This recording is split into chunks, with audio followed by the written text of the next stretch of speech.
আসসালামু আলাইকুম ওয়া রাহমাতুল্লাহি ওয়া বারাকাতুহু। সম্মানিত সকল বন্ধুরা, আমার আশা করি আপনারা সবাই ভালো আছেন। আপনাদেরকে অসংখ্য ধন্যবাদ। আপনাদের মনে কোরআন শরীফ শেখার ইচ্ছা রয়েছে, আপনাকে স্বাগতম আমার 2 নম্বর পর্বে। আপনি যদি আমার আগের পর্বে ক্লাসটা দেখে থাকেন, আপনাকে অনেক ধন্যবাদ। তো আজ আমরা আগের ক্লাসে শিখছিলাম আরবি হরফ 29টি সহিহ শুদ্ধভাবে আমরা কিভাবে পড়তে পারবো, সেই সাবজেক্ট নিয়ে কথা বলছিলাম প্রথম ক্লাসে। আর আজকে কথা বলবো এই 29টি হরফ কোরআন শরীফের মধ্যে কি ধরনের আমরা দেখতে পাবো, কয় ধরনের দেখতে পাবো, সেই বিষয় নিয়ে আজকে সম্পূর্ণ আলাপ আলোচনা করব। আজকের ভিডিওটা একটু হয়তো বা লম্বা হতে পারে, তবে আপনারা যদি ধৈর্য সহকারে এই ভিডিওটা সম্পূর্ণ দেখেন, তাহলে ইনশাআল্লাহ আপনার 100% কোরআন শরীফ সহিহভাবে পড়তে পারবেন। এবং কোরআন শরীফের মধ্যে আপনি কোরআন শরীফ পড়ার কালে কোনো অক্ষর আপনার ভুল হবে না, সব অক্ষর আপনি বুঝে শুনে পড়তে পারবেন, কোনো অক্ষর নির্ভুল হবে না আপনার। তো শুরু করা যাক কথা না বাড়িয়ে। তো প্রথমে দেখতেছেন আপনারা এই যে আলিফ, আপনারা হয়তো দেখতেছেন এখানে আলিফ। হ্যাঁ, এই আলিফটা কোরআন শরীফের মধ্যে থাকবে সাধারণত 2 রকমের। এক রকম থাকবে আপনার এই সিঙ্গেল, ঠিক আছে, এটা সবাই তো আমরা দেখলে চিনবো যে এটা একটা আলিফ, সবাই চিনবো। আর এক আলিফ থাকবে হরফের সাথে লাগানো। হরফের সাথে লাগানো আলিফটা থাকলে আলিফটা আমরা কিভাবে চিনবো, সে আলিফের আকৃতির চেহারাটা কিরকম হবে। মনে করো আমি এখানে একটা লিখলাম কি লাম লিখছি, ঠিক আছে, এটা একটা লাম। সবাই আমরা এই চিহ্নটাকে দেখলে বুঝবো এটা একটা লাম। তো এই লামের মাঝখানে যদি আমি একটা এইভাবে একটা টান দিই, এইটা হলো আলিফ। আলিফের বাম পাশে কোনো হরফ আছে আর কোনো হরফ নেই। তো আলিফের বাম পাশে যদি কোনো হরফ না থাকে, তাহলে আমরা সেটাকে বুঝবো কি আলিফ, ঠিক আছে। মনে করেন এইখানে একটা লিখলাম আমি বা লিখছি। হ্যাঁ, এখন এই জায়গায় যদি এই বাইরের সাথে যদি এরকম একটা টান থাকে, তাহলে সেটাকে আমরা বুঝবো কি আলিফ। এটা হলো হরফের লাগানো সাথে থাকা এই আকৃতি আসবে। আলিফ যদি কোনো হরফের সাথে লাগানো থাকে, তাহলে আপনার আলিফটা দেখতে সেম এরকম হবে। যদি এই আলিফের এই বাম পাশে যদি কোনো হরফ না থাকে, তাহলে আমরা সেটা বুঝবো কি আলিফ। হ্যাঁ, তাহলে আমরা হরফে লাগানো থাকলে বুঝবো এটা আলিফ। তাহলে আমরা কোরআন শরীফের মধ্যে পাবো আলিফ 2 আকৃতি দেখতে, একটা সিঙ্গেল আকৃতি দেখতে পাবো, আর একটা আকৃতি দেখতে পারবো কি হরফের সাথে লাগানো। এখন এখানে যে কোনো হরফ থাকতে পারে, ঠিক আছে। তো হরফের বাম পাশে যদি শুধু আলিফ থাকে, একটা যদি খাড়া টান থাকে, তার বাম পাশে যদি কোনো হরফ না থাকে, তাহলে আমরা সেটা বুঝবো আলিফ। আলিফ আমরা চিনতে পারবো কোরআন শরীফের মধ্যে 2 ধরনের আলিফ এইরকম আকৃতি দেখলে বুঝবো যে শুধু সেটা আলিফ। তারপরে আছে আপনাদের বা, ঠিক আছে, বা সাধারণ এটা হলো বেসিক বা। এই বাটা আমরা সবাই চিনি, এটা হলো বেসিক বা। তো কোরআন শরীফের মধ্যে আমরা বাটা, কোরআন শরীফের মধ্যে এই বেসিক সিঙ্গেল বাটাও দেখতে পারবো। এবং মাথা আপনাকে মনে রাখতে হবে, এক মাথা। মনে করেন এই যে আমি একটা এক মাথা দিচ্ছি, এটা একটা মাথা, ঠিক আছে।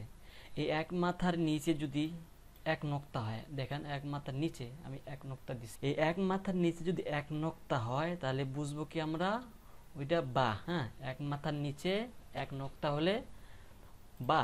আর এক মাথার উপরে যদি আপনার 2 নক্তা হয়, তাহলে বুঝবো আমরা এটা কি তা।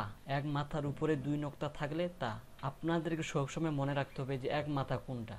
এক মাথার উপরে 2 নক্তা থাকলে তা। এক মাথার উপরে যদি 3 নক্তা থাকে, তাহলে বুঝবো আমরা এটা কি থা। এক মাথার উপরে 3 নক্তা থাকলে থা। এক মাথার নিচে এক নক্তা থাকলে বা। এক মাথার উপরে 2 নক্তা থাকলে তা। এক মাথার উপর 3 নক্তা থাকলে থা। মনে করেন আপনার কোরআন শরীফের মধ্যে আছে এই যে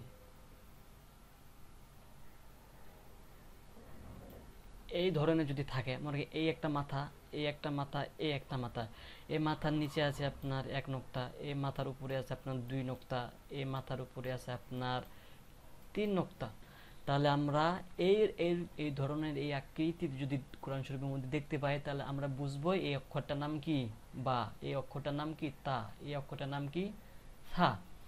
তাহলে আশা করি আপনাদের এই বা তা সা চিনতে কোনো অসুবিধা হবে না। আমাকে সবসময় মনে রাখতে হবে এক মাথার উপরে বা নিচে যদি নক্তা থাকে, তাহলে সেটা এক নক্তার নিচে থাকলে বা হবে, এক মাথার উপরে 2 নক্তা থাকলে তা হবে, এক মাথার উপরে 3 নক্তা থাকলে সা হবে, ঠিক আছে। তো আমরা বুঝে গেলাম বা তা সা। তারপরে আছে কি জিম হা খ। জিম হা খ বেসিক ভাবে এই জিমটা কোরআন শরীফের মধ্যে থাকবে, এটা কি কোনো নক্তা নাই, নক্তা ছাড়া যদি এই আকৃতি থাকে তাহলে বুঝবো এটা আমরা হা। যদি এই জিমের পেটে যদি একটা নক্তা থাকে তাহলে বুঝবো কি আমরা এটা জিম। হ্যাঁ, এই আকৃতির এটা একটা হা, সবাই চিনবো আমরা। এই হায়ের পেটে এক নক্তা থাকলে জিম, আর এই হায়ের উপরে মাথার উপরে যদি এক নক্তা থাকে তাহলে বুঝবো কি আমরা এটা খ। জিমের পেটে এক নক্তা থাকলে বুঝবো জিম, মাথার উপরে এক নক্তা থাকলে বুঝবো কি খ। আর যদি এই নক্তা ছাড়া কোনো পেটেও নক্তা নাই, উপরে তো নক্তা নেই, তাহলে বুঝবো কি আমরা হা। তো কোরআন শরীফের মধ্যে আমরা বেশ কয়েক রকম এই হাটা দেখতে পাবো। শব্দের শুরুতে যদি আমরা হা দেখি তাহলে ওই শব্দের শুরুতে হা থাকবে আপনার এই যে এই আকৃতির। এই আকৃতির যদি হা থাকে তাহলে বুঝবো আমরা কি এটা হা। এই আকৃতির শব্দ দেখলে আমরা বুঝবো কি এটা হা। শব্দের শুরুতে অক্ষরের সাথে মিলানো থাকলে এই আকৃতির হা থাকবে। আরেকটা আকৃতি থাকবে আপনার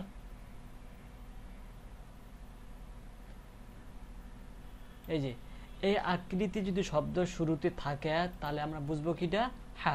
এই হায়ের সাথে কিন্তু আরেকটা অক্ষরে মিলানো আছে। আপনারা এই জায়গায় দেখতে পারতেছেন যে এখানে একটা মাথা আছে। এখন মাথার উপরে আপনার দুই নক্তা থাকতে পারে, তিন নক্তা থাকতে পারে, এবং কি মাথার নিচে এক নক্তাও থাকতে পারে। তাহলে আমরা কোরআন শরীফের মধ্যে যদি আমরা এরকম আকৃতির অক্ষর দেখি তাহলে বুঝবো এখানে কি এটা হা, এবং তার সাথে অক্ষরে মিলানো আছে, হয়তো বা থাকতে পারে, তা থাকতে পারে, থা থাকতে পারে, নুন থাকতে পারে, ইয়া থাকতে পারে। হ্যাঁ, এই আকৃতির শব্দ দেখলে বুঝবো এটা কি হা, এবং কি হায়ের সাথে অক্ষর মিলানো আছে শব্দের শুরুতে। এই আকৃতি থাকলে বুঝবো এটা হা। আচ্ছা, এটা কি শব্দের শুরুতে। এখন যদি শব্দের মাঝখানে যদি আমরা হা দেখি তাহলে সেই হাটা এই আকৃতির হবে।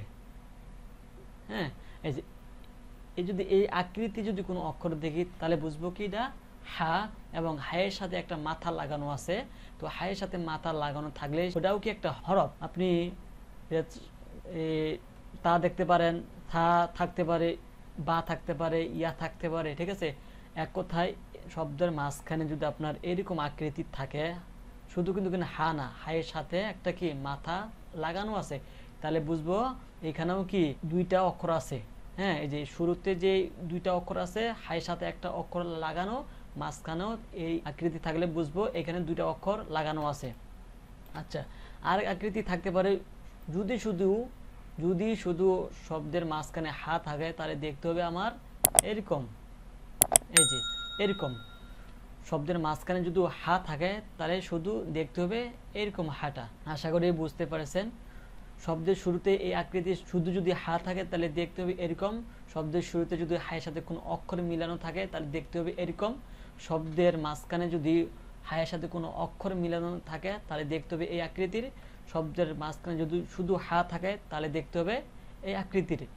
এবং শব্দের শেষে যদি আমরা হা দেখি, মনে করেন শব্দের শেষে শুধু যদি হা থাকে তাহলে হা দেখতে হবে এরকম এই আকৃতির। শব্দের শেষে যদি আমরা এই আকৃতির কোনো অক্ষর দেখি তাহলে বুঝবো কি এটা শুধু হা।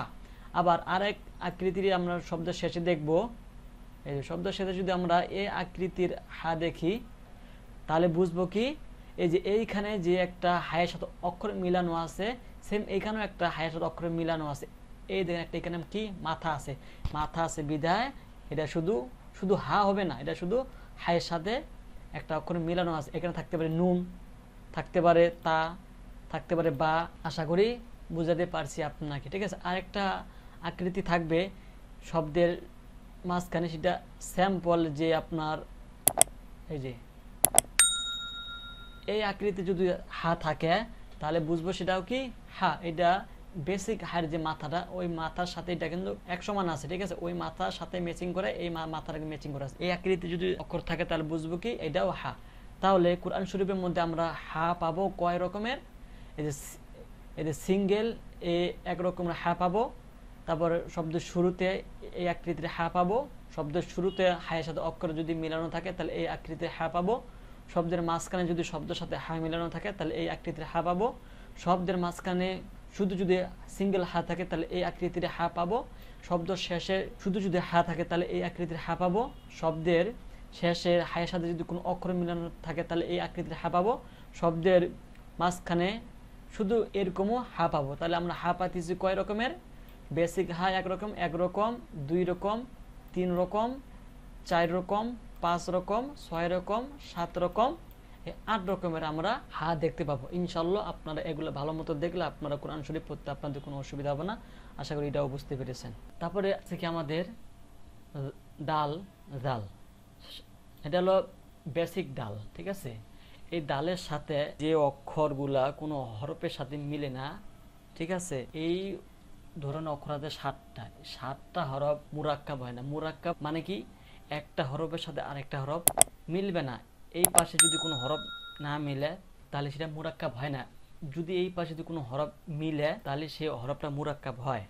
তো যাই হোক, আমরা শিখতেছি যে এই হরফটা আমার যদি বেসিক এই অক্ষরটা কোরআন শরীফের মধ্যে সিঙ্গেল থাকে, আবার হরফের সাথে যদি মিলানো থাকে, তাহলে সেম আলিফ যেরকম ভাবে আমরা মিলানো দেখছিলাম যে আলিফের বাম পাশে কোনো হরফ থাকবে না, সেরকম এটাও এই যে ডাল, এটা দেখলাম বা, এই ডালের বাম পাশে কোনো হরফ থাকবে না, তাহলে হরফের সাথে যদি ডাল মিলানো থাকে তাহলে এই আকৃতিটা দেখতে হবে আমার এরকম। এই আকৃতির ডাল দেখলে বুঝবো, এই আকৃতির মতো অক্ষর দেখলে বুঝবো সেটা ডাল হতে পারে আপনার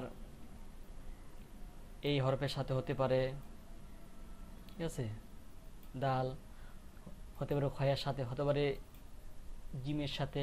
তো এই আকৃতি হরফের সাথে ডাল থাকবে।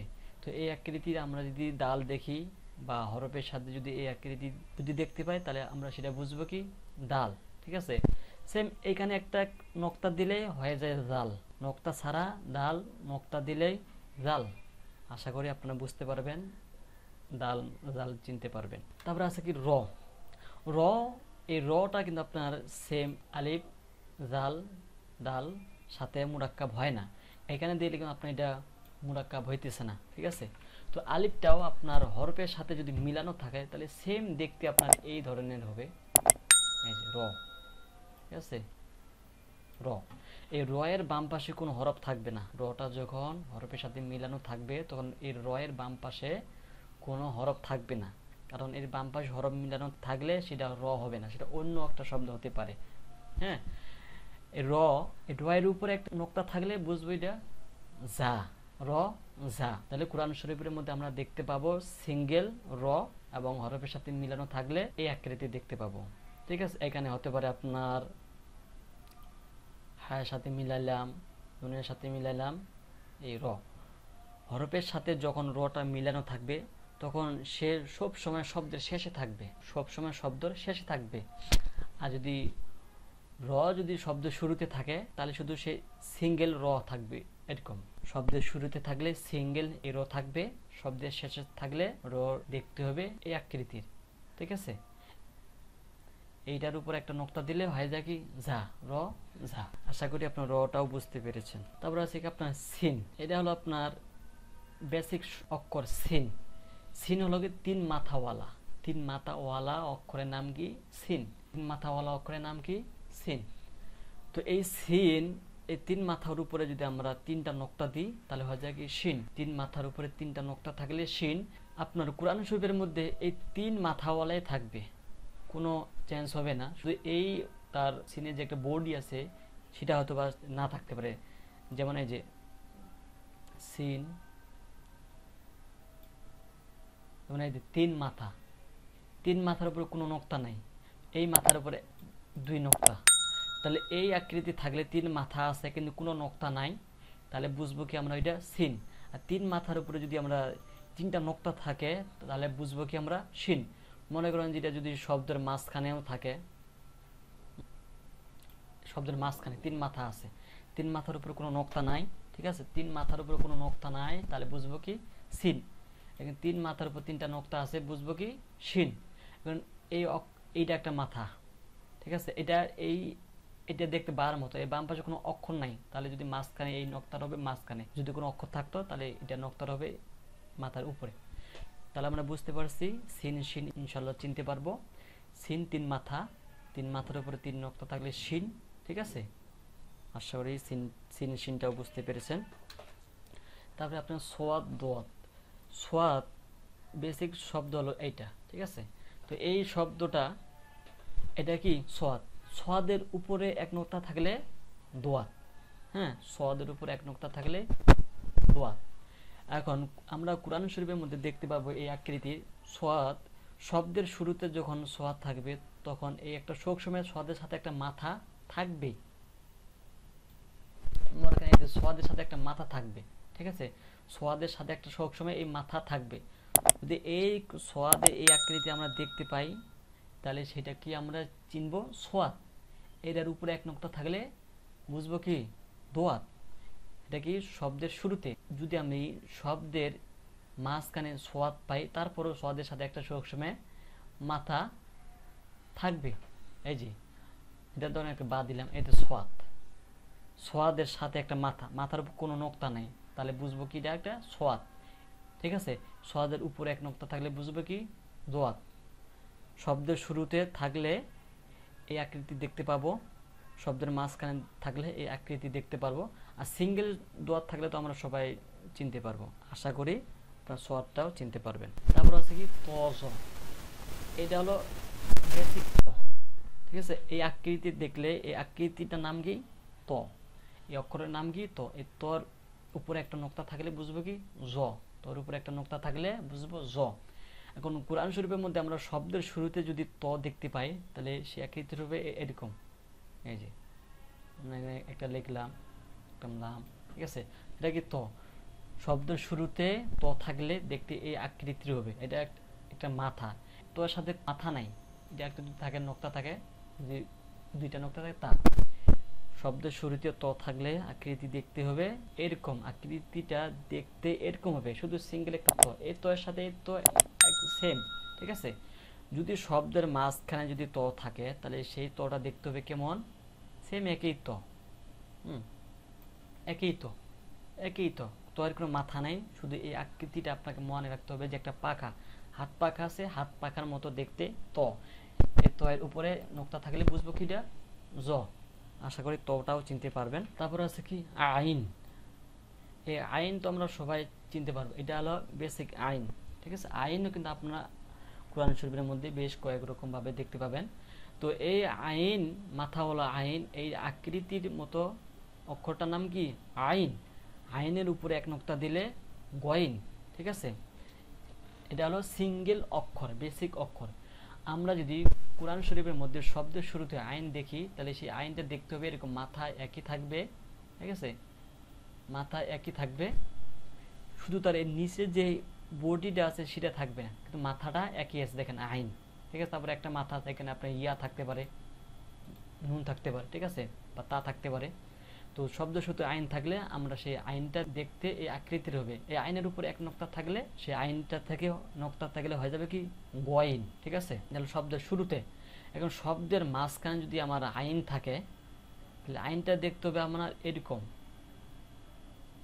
আইনটা দেখতে হবে আমার এরকম। আইনের আকৃতিটা দেখতে এই প্রকারের এই আকৃতি দেখতে পাবেন।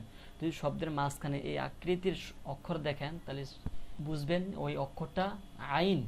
এই অক্ষরের নাম কি আইন। এই অক্ষরের উপরে এক নোক্তা থাকলে গইন। শব্দের শুরুতে আইন থাকলে এই আকৃতি থাকবে, শব্দের মাঝখানে আইন থাকলে এই আকৃতির থাকবে। তো আমরা এই আকৃতির আইনটা কিন্তু নিশ্চয়ই সবাই চিনতে পারবো আমরা, আশা করি। ঠিক আছে, অনেক কোরআন শরীফের মধ্যে আপনার শব্দের মাঝখানে আইনটা এই আকৃতি থাকে। তো এই আকৃতি থাকলেও আমরা বুঝবো কি এটা আইন। এই আকৃতি থাকলেও আমরা সেটা কি বুঝবো আইন। ঠিক আছে, তাহলে আমরা চিনলাম শব্দ সিঙ্গেল আইন তো সবাই আমরা দেখলে চিনবো যেটা আইন। শব্দের শুরুতে আইন থাকলে এই আকৃতির হবে, শব্দের মাঝখানে আইন থাকলে এই আকৃতির হবে, শব্দের মাঝখানে আবার এই আকৃতির আইন আছে অনেক কোরআন শরীফের মধ্যে। তো শব্দের এই আইনের উপর এক নোক্তা থাকলে অক্ষরের নাম হয়ে যায় কি গইন। আশা করি আইন গইনটা সবাই চিনতে পারবেন। তারপরে আছে কি ফা। ফা হলো আপনার গোল মাথা, গোল মাথা ওয়ালা হরফের নাম কি ফা। এটা হলো এই যে গোল মাথা হরফ ওয়ালা অক্ষর নাম কি ফা। এই গোল মাথা ওয়ালা হরফে যদি উপর এক নোক্তা থাকলে বুঝবো কি আমরা ফা। ঠিক আছে, এখন কোরআন শরীফের মধ্যে শব্দের শুরুতে আপনার যদি ফা থাকে একই, ঠিক আছে, এটা একই আপনার। ঠিক আছে, এই যে ফা, গোল মাথার উপর এক নোক্তা থাকলে বুঝবো আমরা ফা। মানে শব্দের মাঝখানে আমি লিখলাম, এই শব্দের মাঝখানে আমি লিখলাম, এই জায়গা তো কিন্তু গোল মাথা, গোল মাথার উপর এক নোক্তা আছে কি ফা। ঠিক আছে, সেম তারপর আছে কি কফ, গোল মাথার উপর 2 নোক্তা থাকলে কফ, গোল মাথার উপরে 2 নোক্তা থাকলে কফ। শব্দের শুরুতে যদি কফ থাকে তাহলে গোল মাথার উপরে 2 নোক্তা থাকলে বুঝবো কি এটা কফ। শব্দের মাঝখানে যদি গোল মাথার উপরে 2 নোক্তা থাকে তাহলে বুঝবো কি কফ। তাহলে আশা করি ফা কফ আমরা বুঝতে পারবো এবং চিনতে পারবো মাঝখানে থাক আর শুরুতে থাক। গোল মাথার উপরে 1 নোক্তা থাকলে ফা, গোল মাথার উপরে 2 নোক্তা থাকলে কফ। আশা করি বুঝতে পেরেছেন। তারপর আছে কি কাফ, এটা কাফ, এটা হলো বেসিক কাপ, ঠিক আছে, এটা বেসিক কাপ। এই কাপটা দেখলে আমরা সবাই চিনতে পারবো এটা কি বেসিক কাপ। তো কোরআন শরীফের মধ্যে এই কাপটা 2-3 রকম ভাবে দেখতে পাবো আমরা। যদি শব্দের শুরুতে আমরা এই কাপটা দেখি তখন হবে শব্দের শুরুতে কাপ হবে এরকম একটা আট, ঠিক আছে। এই কাপের সাথে হরফ মিলানো থাকতে পারে এবং হরফ মিলানো ছাড়া এটা থাকতে পারে। মনে কোনো হরফ এটা কিন্তু নাই, হরফ এই আকৃতি থাকতে পারে এই কাপটা। এটা একটা কি কাপ, আটের মধ্যে যদি আমরা দেখতে পাই কোরআন শরীফের মধ্যে তাহলে বুঝবো এটা কি কাপ। এই আটের মধ্যে আকৃতির কাপটা হরফের সাথে মিলানোও থাকতে পারে এবং কি হরফের সাথে মিলানো ছাড়াও থাকতে পারে। মনে করেন যে হরফের সাথে মিলানো ছাড়াও থাকতে পারে, এই আকৃতি থাকতে পারে এবং এই আকৃতিরও থাকতে পারে। তাহলে আমরা বুঝবো কি এই আকৃতির কাপ দেখলে আমরা বুঝবো সেটা কাপ। শুরুতে যদি থাকে তাহলে কাপ শুরুতে থাকলে এই আকৃতির আমরা দেখতে পাবো। আর যদি শব্দের মাঝখানে থাকে তাহলে আমরা কাপটা দেখতে পাবো এই যে এই আকৃতির। এই যে হরফ শব্দের মাঝখানে যদি কাপ থাকে তাহলে আমরা দেখতে পাবো কি এই আকৃতির। এই যে আকৃতির আমরা দেখতে সোজা একটা টান দিয়ে তারপর আবার একটা মাথা ভাঙে গেছে, হালা গেছে। তো এই হালাওয়ালার যদি আলিফ যদি দেখি বা টান যদি আমরা দেখতে পাই তাহলে সেই অক্ষরটার নাম কি বুঝবো আমরা কাফ। হ্যাঁ, যদি শব্দের আপনার এরকম ভাবে থাকতে পারে, শব্দের মাঝখানে এরকম ভাবে থাকতে পারে, এই যে এরকম ভাবে থাকলে বুঝবো, এই আটের মধ্যে দেখলেই বুঝবো আমরা কিটা কাফ, ঠিক আছে। যদি আপনার এরকম ভাবে মাথা ভাঙ্গা যদি শব্দ দেখি তাও বুঝবো কি আমরা এটা কাফ। তো কাফ সিঙ্গেল এটা হলো বেসিক কাফ, সবাই দেখলে চিনতে পাবো। শব্দ শুরুতে কাপ থাকলে আটের মতো দেখতে হবে, শব্দের মাঝখানে কাপ থাকলে মাথা ভাঙ্গা শব্দ আকৃতিটা থাকলেই বুঝবো যেটা কি কাপ। আশা করি কাপটাও বুঝতে পেরেছেন আপনারা। তারপরে আছে কি লাম, এটা হলো আপনার বেসিক লাম। এটা লাম তো আমরা সবাই চিনতে পারবো। শব্দের শুরুতে যদি লাম থাকে তাহলে এই যে লামের বাম পাশে যে কোনো হরফ থাকলেই মনে করেন এই যে এটা একটা কি লাম, লামের বাম পাশে আছে তা আছে। তো লামের বাম পাশে হরফ থাকা মানেই কি এটা কি লাম। যদি লামের ডান পাশে হরফ আছে এবং কি বাম পাশে হরফ আছে তারপরে বুঝবো কি এটা কি লাম। মনে করেন এখানে আছে কি আপনার এই ছায়ের বাম পাশে একটা টান আছে, মানে লম্বা টান আছে এবং কি বাম ডান পাশে অক্ষর আছে এবং এই বাম পাশে অক্ষর আছে, ঠিক আছে, এরকম একটা টান আছে শুধু আলিফের মতো দেখতে, তাহলে সেটা বুঝবো কি আমরা লাম। শব্দের যদি শুরুতে থাকে তাহলে আপনার এরকম হতে পারে, ঠিক আছে, এরকম হতে পারে লাম। যদি আপনার শব্দের মাঝখানেও থাকে তাহলে আপনার এটা তাও এরকম হতে পারে। মানে এক কথা কি লামের বাম পাশে হরফ থাকলে বা লামের ডান পাশে হরফ যদি থাকে তারপরে সেটা কি লাম। যদি এটা কি আপনার শুধু বাম পাশে হরফ আছে ডান পাশে হরফ নাই, এই লামটা হরফের সাথে মিলানো থাকলে এই আকৃতি দেখতে পারবো আমরা, ঠিক আছে। এই লামটা কিন্তু হরফের সাথে মিলানো আছে তাই আমরা এই আকৃতি দেখতে পাইতেছি, ঠিক আছে। এটা হরফের সাথে মিলানো, আপনার ডান দিকেও হরফ আছে এবং বাম দিকেও হরফ আছে, মাঝখানে লম্বা টান, তাহলে সেই টানটা থাকলে আমরা কি বুঝবো এটা লাম। আশা করি লামটাও বুঝতে পেরেছেন। তারপরে আছে কি নুন, এই যে এই আকৃতি গোল, গোলের মধ্যে একটা কি নক্তা, এই আকৃতিটার নাম কি নুন। গোল দেখতে গোল আকারের মতো, তার মধ্যে একটা নক্তা, এই আকৃতিটার নাম কি নুন, ঠিক আছে। নুনও কিন্তু আপনার এইখানে যে বা তা সা এক মাথা, সেম নুনও কিন্তু এক মাথা। এই নুনের এক মাথার উপর এক নক্তা যদি থাকে, শুধু মাথার উপর যদি এক নক্তা থাকে তাহলে বুঝবো কি এটা নুন। নুনের মাথার উপর এক নক্তা থাকলে বুঝবো সেটা নুন। শব্দ শুরুতে থাকলে এই আকৃতি থাকবে, যদি শব্দের মাঝখানে থাকে তাও এক মাথা এক মাথা এক মাথা। এই যে নুন নুন তা, এক মাথার উপর এক নক্তা থাকলে নুন, এক মাথার উপর 2 নক্তা থাকলে তা, এক মাথার উপর 3 নক্তা থাকলে সা, এক মাথার নিচে এক নক্তা থাকলে বা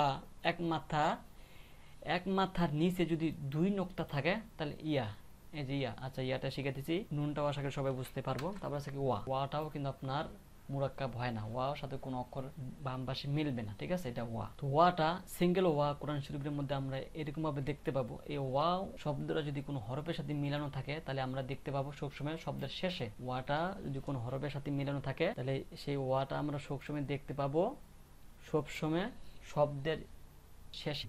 আর শব্দের শুরুতে যদি আমরা ওয়া দেখি তাহলে তাকে আমরা সবসময় সিঙ্গেল ওয়া হিসাবে দেখতে পাবো। শব্দের সাথে লাগানো ওয়া দেখলে আমরা এই আকৃতি দেখতে পাবো সবসময় শব্দের শেষে ওয়াটা দেখতে পাবো। ওয়াটা যদি কোনো হরফের সাথে মিলানো থাকে তাহলে সেটা ওয়াটা দেখতে পাবো শব্দের শেষে। দেখেন এখানে আছে ওয়া, এখানে আছে হা, নুন, এটা কি লাম, এই পাশে হরফ এই পাশে হরফ, ঠিক আছে, লাম, এটা কি ওয়া। ওয়া শব্দের সাথে লাগানো থাকলে ওয়া সবসময় শব্দের শেষে হয়, আর শুরুতে থাকলে সিঙ্গেল হয়।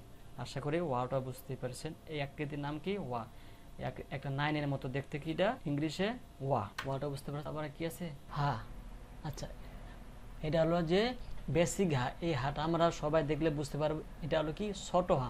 এই হা উচ্চারণ করতে কোনো সমস্যা হয় না, মুখ হা করলে হা উচ্চারণ হয়ে যায়। তো এই হাটা আমরা কোরআন শরীফের মধ্যে কয়েক রকম ভাবে দেখতে পাবো। শব্দের শুরুতে যদি আমরা এই হাটা অক্ষরের সাথে মিলানো দেখি তাহলে এই হায়ের আকৃতি হবে এই যে এই রকম। শব্দের শুরুতে যদি কোনো অক্ষরের সাথে মিলানো থাকে, এই হাটা কিন্তু রয়ের সাথে মিলানো আছে, হ্যাঁ, তো এই হাটা যদি কোনো অক্ষরের সাথে মিলানো থাকে শব্দের শুরুতে তাহলে হাটা দেখতে হবে আমার এই আকৃতির, এই যে হা, ঠিক আছে। এই আকৃতির যদি কোন অক্ষর দেখি তাহলে বুঝবো কিটা হা। আচ্ছা, শব্দের শুরুতে কোনো হরফের সাথে মিলানো থাকলে হাটা হবে এই আকৃতির, এবং শব্দের মাঝখানে যদি আমার হা থাকে তাহলে আমার হাটা হবে এই আকৃতির, ঠিক আছে, এই যে এই আকৃতির হা হবে, ঠিক আছে। শব্দের মাঝখানে আমার হা থাকলে হাটা দেখতে হবে আমার এই আকৃতির। তো এই আকৃতি যদি আমরা শব্দের মাঝখানে কোনো অক্ষর দেখতে পাই তাহলে বুঝবো সেটা কি হা, ছোট হা। আবার শব্দের মাঝখানে আমরা এই আকৃতির হা দেখতে পারি, এই যে এই আকৃতির হা দেখলে তাহলে বুঝবো এখানে শুধু হা না, হায়ের সাথে আরেকটা অক্ষর মিলানো আছে। এইখানে যে একটা মাথার মতো আছে, এই মাথা আপনার অক্ষর হতে পারে, এই মাথা হতে পারে নুন, হতে পারে তা, হতে পারে ইয়া, ঠিক আছে। এই আকৃতির, এই যে এই আকৃতির, তো এই আকৃতির যে এখানে একটা মাথার মতো কিন্তু আমরা বুঝতে পারতেছি। এই মাথার উপর কি থাকবে আপনার নক্তা থাকবে, বা নিচে বা থাকবে, বা ইয়া থাকবে। তো এই আকৃতিতে যদি কোনো হা দেখি তাহলে বুঝবো এটাও একটা হা। এই হায়ের সাথে অক্ষর একটা মিলানো আছে।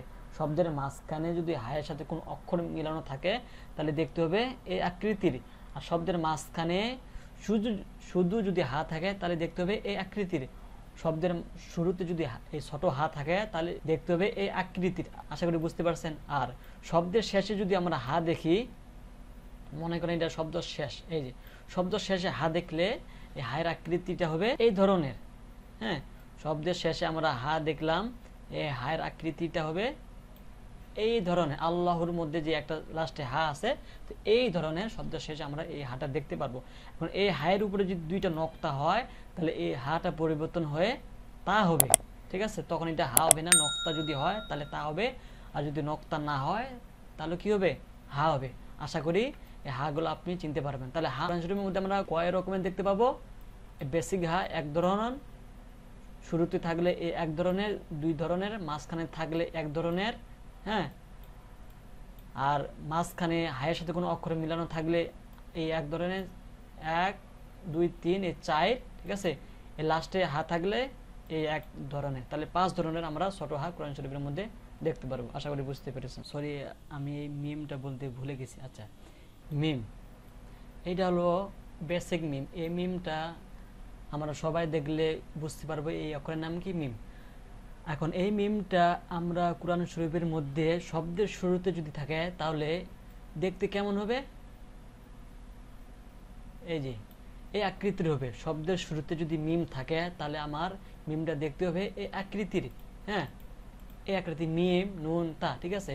এই আকৃতির শব্দের শুরুতে থাকলে এই আকৃতির আমরা মিমটা দেখতে পাবো।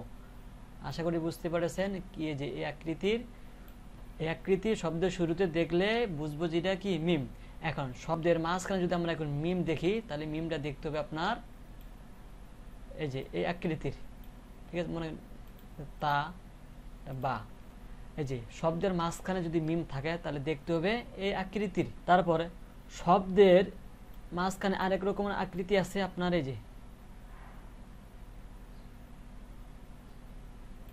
এই আকৃতি যদি থাকে তাহলে বুঝবো কি আমরা মিম। এই মাথা যদি নিচ দিকে থাকে তাহলে বুঝবো এই আকৃতির, মাথার যদি নিচ দিকে থাকে তাহলে বুঝবো কি এটাও মিম। শব্দের মাঝখানে যদি মাথা নিচ দিকে থাকে তাহলে বুঝবো এটাও মিম। তারপরে আপনার শব্দের শেষে যদি মিম থাকে তাহলে বুঝবো আমরা, এই যে শব্দের শেষে মিম থাকলে এই আকৃতি থাকবে, এই যে এই আকৃতি, ঠিক আছে। এই মাথাটা দেখেন, এই মাথার চিহ্ন আর এই মাথার চিহ্ন কিন্তু একই, ঠিক আছে।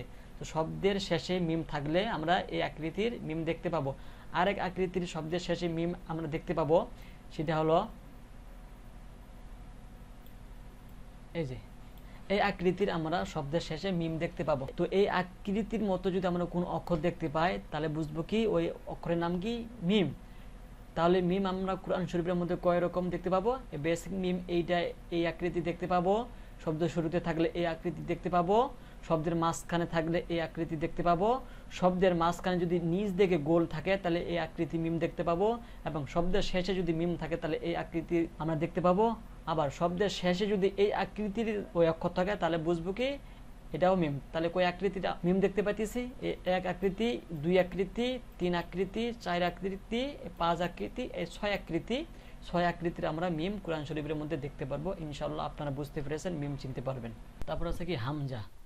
হামজা, হামজা কোনো অক্ষরের সাথে মিলবে না, ঠিক আছে। হামজা কোনো অক্ষরের সাথে মিলবে না, সে শুধু একলাই সিঙ্গেল হামজা থাকবে, ঠিক আছে। এই আকৃতিটার নাম কি?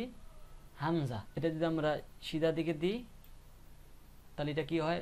দুই হয়। এই দুইটাকে যদি আমরা উল্টা দিকে দিই তাহলে কি হয়ে যাবে? আরবিতে হামজা, ঠিক আছে। অক্ষরের নাম কি? হামজা। এবার আছে কি ইয়া। এই শব্দটার নাম কি? ইয়া। এই যে ইয়ার নিচে দুই নোক্তা, সেম এক মাথা, আলি বা তা সা নুন, ঠিক আছে। এগুলা শব্দ একই। এক মাথার নিচে দুই নোক্তা থাকলে বুঝবো কি আমরা ইয়া। এই আকৃতিতে থাকতে পারে, ঠিক আছে। শব্দের শুরুতে থাকলে এই আকৃতি থাকবে। শব্দের মাঝখানে থাকলে আপনার এই এক মাথা থাকবে। এই এক মাথার নিচে দুই নোক্তা থাকলে ইয়া। তাহলে আমাকে সবসময় মাথাগুলো মনে রাখতে হবে যে মাথা দিয়ে না কয়টা শব্দ হয়। মাথা দিয়ে তাহলে কয়টা শব্দ হইতেছে? বা তা সা নুন, তারপর কি হইতেছে? ইয়া। তাহলে মাথা দিয়ে আমার বেশ কয়েকটা শব্দ হইতেছে, ঠিক আছে। তো আমাকে আমার সামনে যদি মাথাওয়ালা অক্ষর পড়ে, যদি হরফ পড়ে, তাহলে আমাকে যদি মাথার উপরে যদি নোক্তা থাকলে তাহলে সেটা কি হবে? মাথার নিচে দুই নোক্তা থাকলে কোন অক্ষর হবে? মাথার উপরে তিন নোক্তা থাকলে কোন অক্ষর হবে? এগুলো বিষয় যদি আমরা মনে রাখতে পারি তাহলে ইনশাআল্লাহ আমরা কোরআন শরীফ নির্ভুলভাবে পড়তে পারবো। আজকে এই পর্যন্ত। আশা করি আপনারা এই অক্ষরগুলা সবগুলো চিনতে পারবেন। কোরআন শরীফের মধ্যে যে কয় রকমের অক্ষরগুলো থাকতে পারে, আপনারা যদি সম্পূর্ণ ভিডিওটা দেখে থাকেন ইনশাআল্লাহ আপনারা সব অক্ষরগুলো চিনতে পারবেন। কোরআন শরীফ পড়তে আপনাদের কোনো অসুবিধা হবে না। তো আজকে এই পর্যন্ত। আমরা এরপরে ক্লাসে শিখব জের, জবর, পেশ এই সম্পর্কে আমরা শিখব, ঠিক আছে। আকার, হিসিকার, হুসুকার সম্পর্কে আমরা এরপরে ক্লাসের মধ্যে শিখব। তো আমার নেক্সট ভিডিওটা পাওয়ার জন্য আপনি আমার চ্যানেলটাকে সাবস্ক্রাইব করে রাখুন এবং বেল বাটনটি ক্লিক করে রাখুন।